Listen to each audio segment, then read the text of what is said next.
Okay, we're going to do the skill Ambulate with a gait belt. So for this skill, the equipment that I'm going to be needing is a gait belt or a transfer belt.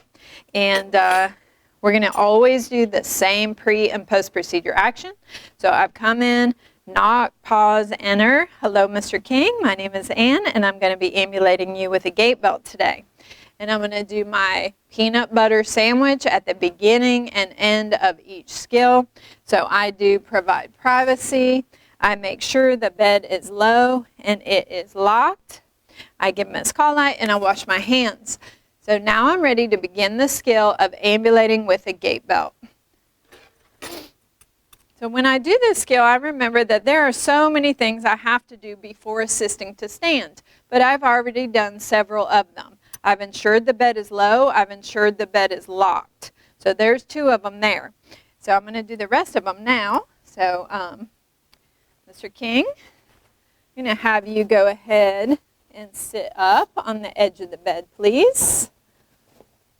So before I stand him up, I want to ensure that he's wearing shoes. So at this point, I would have my patient put on their shoes, or I would put their shoes on for them. I want to ensure that his feet are flat on the floor. Can you get your feet flat on the floor, please? Okay. I'm going to ensure that his gait belt is put around waist over clothing. Lift your arms up for me for a second. All right. I have to do this part here.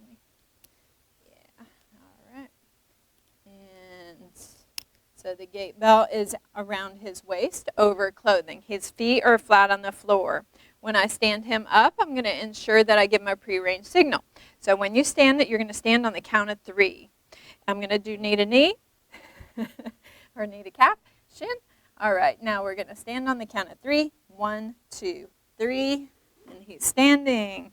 And I'm going to hold his gait belt in the back now, and we're going to walk 10 feet. Let's go ahead and walk, Mr. King. I'm holding the gait belt in the back with the underhand grasp. Let's turn around. Now your nurse evaluator will tell you how far to walk. You don't have to worry about what 10 feet is. Okay, we're going to have you turn back around. Hold on a second. We'll get our mattress back where it belongs. You can go ahead and sit down. The bed's behind you. Have a seat on the bed. Okay, we're going to remove the gait belt. Okay. I'll have you to go ahead and lay back down. So we assist them back to bed. And we do our post-procedure actions. So our post-procedure actions, remember, are the same each time. Peanut butter sandwich. So we're going to do P, remove privacy. B, ensure the bed is low and it is locked.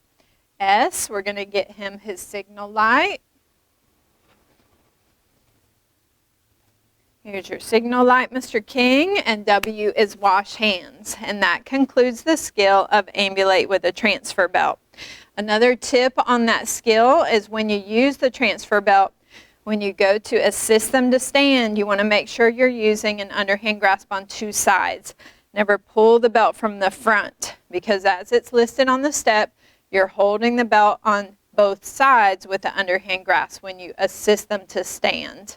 And then when you walk them, you'll be holding the belt in the back with 1 hand with the underhand grasp. So that concludes this